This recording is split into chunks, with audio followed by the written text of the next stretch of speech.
नमस्ते दोस्तों, मैं हूं प्रदीप कुमार। आप देख रहे हैं डिजिटल मार्केट। वीडियो शुरू करने से पहले बता दूं, ये वीडियो एक एजुकेशनल पर्पज़ के लिए है। अगर आप स्टॉक मार्केट में कोई भी फाइनेंशियल इन्वेस्टमेंट करते हो तो अपने फाइनेंशियल एडवाइजर से सलाह जरूर लें या फिर अपनी सोच समझ के साथ ही स्टॉक मार्केट में इन्वेस्टमेंट करें। अगर आपको स्टॉक मार्केट में कोई भी फाइनेंशियल लॉस होता है तो उसके लिए ये वीडियो रिस्पॉन्सिबल नहीं रहेगी।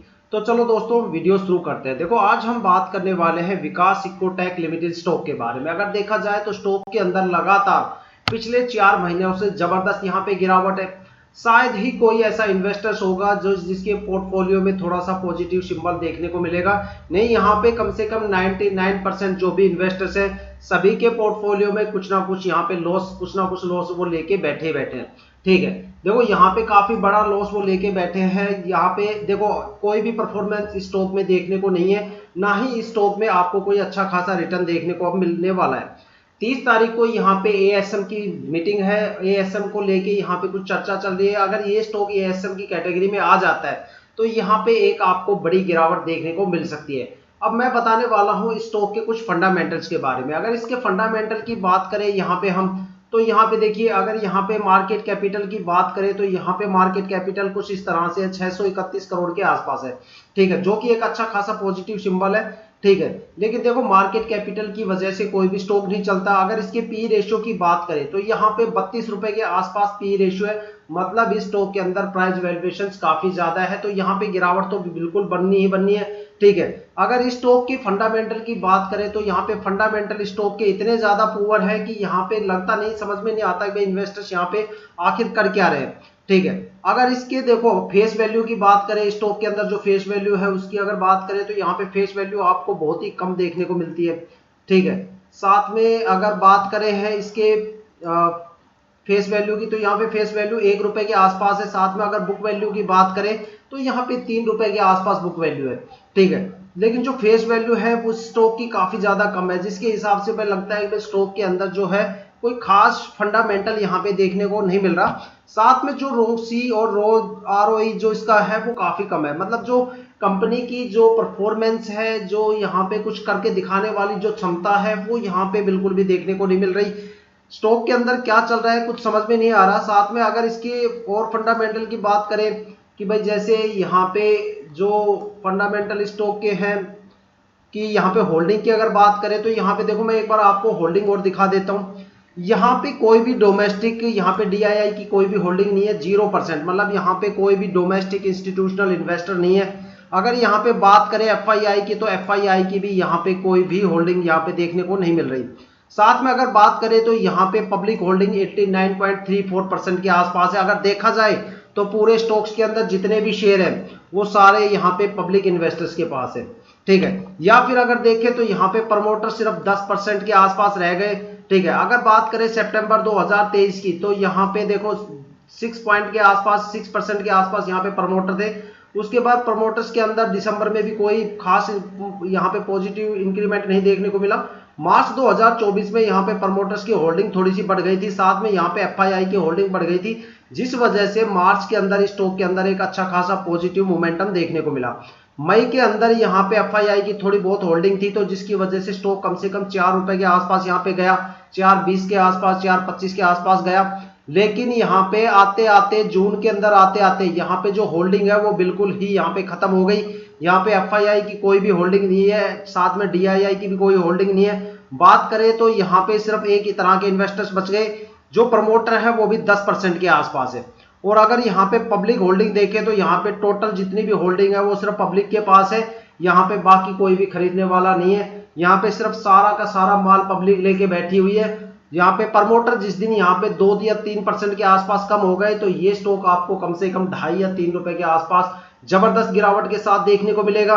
देखो, किसी भी स्टॉक के अंदर जो बिल्कुल सही रेशियो होना चाहिए प्रमोटर का, तो वो कम से कम 50% के आसपास होना चाहिए। वो स्टॉक सबसे ऊपर जाता है और काफी जबरदस्त वहां पे पॉजिटिव मोमेंटम देखने को मिलता है। और जो यहाँ पे इन्वेस्टर्स की होल्डिंग होनी चाहिए वो कम से कम 40% के आसपास होनी चाहिए। अगर इससे ऊपर चली जाती है या तो वो, मतलब जितना ज्यादा ऊपर जाएगी समझ लो स्टॉक की परफॉर्मेंस उतनी ज्यादा कम होती हुई चली जाती है। तो यहाँ पे अगर देखा जाए तो टोटल यहाँ पे सारे के सारे जो इन्वेस्टर्स बैठे हैं वो सारे के सारी पब्लिक लेके यहाँ पे शेयर्स बैठी है। यहाँ पे कोई भी जो प्रमोटर्स है, प्रमोटर्स भी काफी ज्यादा कम है। ठीक है, और DII और FII की तो यहाँ पे कोई होल्डिंग ही नहीं है, ठीक है, बिल्कुल होल्डिंग यहाँ पे जीरो है। साथ में अगर देखा जाए तो स्टॉक की कोई भी खास फंडामेंटल नहीं है, पता नहीं ये स्टॉक मार्केट में कैसे चल रहा है। अगर ये GSM या ASM की कैटेगरी में लग जाता है ये स्टॉक, तो यहाँ पे आपको एक जबरदस्त भारी भरकम गिरावट देखने को मिलेगी। अभी तक तो आपके पोर्टफोलियो के अंदर थोड़ी सी गिरावट है, ये गिरावट और भी ज्यादा हो सकती है, उसके लिए आपको इंतजार करना पड़ेगा कम से कम 30 सितंबर के आसपास। अगर 30 सितंबर के आसपास ये स्टॉक ASM की कैटेगरी में लग जाता है तो आपको इसमें जबरदस्त गिरावट देखने को मिलेगी और ये स्टॉक आपको डायरेक्ट सीधा फ्लैट हो जाएगा, सीधा 3.30 पे या 3.20 रुपए के आसपास आके खड़ा हो जाएगा। इस स्टॉक के अंदर शायद ही कोई इन्वेस्टर होगा जिसने यहाँ पे कोई रिटर्न लिया होगा। अब शायद यहाँ पे रिटर्न लेने वाले कोई भी चीजें नहीं है। यहाँ पे बात करें सितंबर 2023 की, तो देखो सितंबर 2023 में यहाँ पे एक अच्छा खासा पॉजिटिव मोमेंटम देखने को मिला था। अगर बात करें यहाँ पे प्रमोटर, तो प्रमोटर की भी होल्डिंग थी, साथ में यहाँ पे FII की होल्डिंग की बात करें तो 9% से ज्यादा यहाँ पे FII की होल्डिंग थी, ठीक है। अब यहाँ पे सिर्फ जो FII की होल्डिंग है वो यहाँ पे बिल्कुल गायब हो गई है, साथ में जो फॉरेन इन्वेस्टर्स है उनकी होल्डिंग गायब हो गई है, साथ में जो प्रमोटर्स है सिर्फ उनकी होल्डिंग यहाँ पे बची हुई है, साथ में जो सारे यहाँ पे दब के भीड़ भरी हुई है। इसके पीछे की एक कहानी बता देता हूँ मैं आपको, शायद आपको थोड़ा सा अच्छा लगे। देखो एक गांव में क्या था कि एक बंदर बेचने वाला आया था, ठीक है। उस बंदर बेचने वाले ने देखा कि भाई गांव में लोगों के पास बहुत ज्यादा पैसा है, तो क्यों ना इस गांव का सारा पैसा बटोर दिया जाए। तो उसने एक पार्टनर और तैयार किया मार्केट के अंदर, उसको दूसरे गांव में बैठा दिया और उसने बोला कि भाई जो मेरे पास बंदर लेके आएगा उसको 5,000 रुपए मैं दूंगा। गांव के इक्के दुक्के बंदे गए, वो बंदर पकड़ पकड़ के लेके आने लगे, वो 5-5 हजार रुपए उनको देने लगा और बंदर खरीदने लगा, ठीक है। फिर वो बंदर को ट्रक में भर के भेज देता था दूसरे गांव में उसके दूसरे बंदे के पास, जो एक FI प्रमोटर का काम वहां पे कर रहा था, ठीक है। फिर क्या हुआ कि उसने बोला कि भाई बंदर के रेट बढ़ गए, अब आपको 20,000 रुपए के बंदर दे मिलेंगे, ठीक है। तो गांव में और ज्यादा भीड़ वहां पे आ गई, ठीक है। तो वहां पे काफी ज्यादा बंदर उठा उठा के जंगलों में से लाने लग गए और वहां पे बेचने लग गए। तो वो सबको 20-20 हजार रुपए देने लग गया। अब वो शाम को ट्रक भरता और फिर वो अपने प्रमोटर के पास ले जाके खड़ा कर देता। फिर उसने बोला कि भाई जो गांव में से बंदर लेके आएगा, धीरे धीरे जो जंगल है उसके अंदर बंदर खत्म हो गए। फिर उसने रेट बढ़ा दिया कि भाई जो बंदर लेके आएगा उसको 50,000 रुपए मिलेंगे। भाई बंदों ने इधर उधर आपस के मेले वेले से जाके सर्कस वर्कस से जो भी बंदर थे वो इकट्ठे किए, ठीक है। उस बंदे को पकड़ा दिए, बंदे ने उनको सबको 50-50 हजार रुपए दे दिए। बंदे ने फिर वहां पे ट्रक भरा बंदर का और वहां पे वो ले जाके अपने प्रमोटर्स के पास ले जाके छोड़ दिया। अब सर्कस में और मेले के अंदर और आसपास गांव के अंदर या जंगल के अंदर बंदर खत्म हो गए।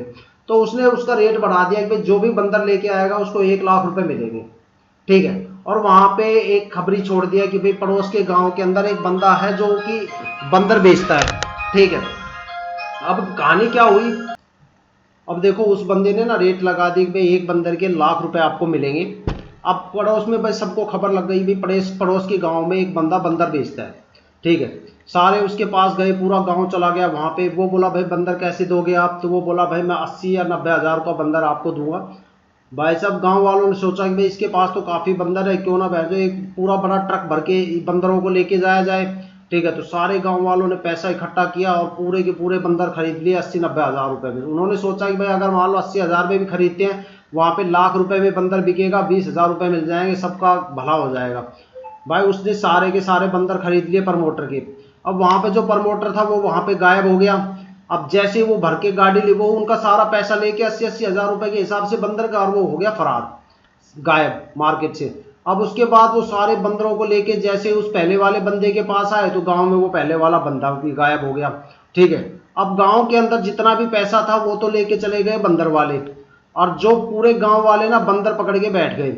तो वही कहानी होने वाली है विकास इकोटेक में। यहाँ पे सारे बंदर लेके पकड़ के बैठने वाले हैं, प्रमोटर FII वाले सारे गायब हो जाएंगे, आपका सारा पैसा लेके वो चले जाएंगे, आप यहाँ पे बंदर पकड़ के बैठे रहना। तो यही कहानी इस विकास इकोटेक शेयर के अंदर होने वाली है, ठीक है। तो मेरा तो यही एडवाइस है कि भाई यहाँ पे अभी कोई भी बाइंग मत करना जब तक यहाँ पे कोई पॉजिटिव मोमेंटम आपको देखने को ना मिले। अगर आप कंटिन्यू बाई करते हो तो स्टॉक के अंदर और भी ज्यादा गिरावट आपको देखने को मिलेगी, फिर उसके बाद लॉस होगा, वो आप लोगों की देखना क्या कुछ आपको करना है, ठीक है। तो ये मेरी अब तक की फंडामेंटल थी, बाकी आपको क्या करना है क्या नहीं वो आपके ऊपर डिसाइड होता है।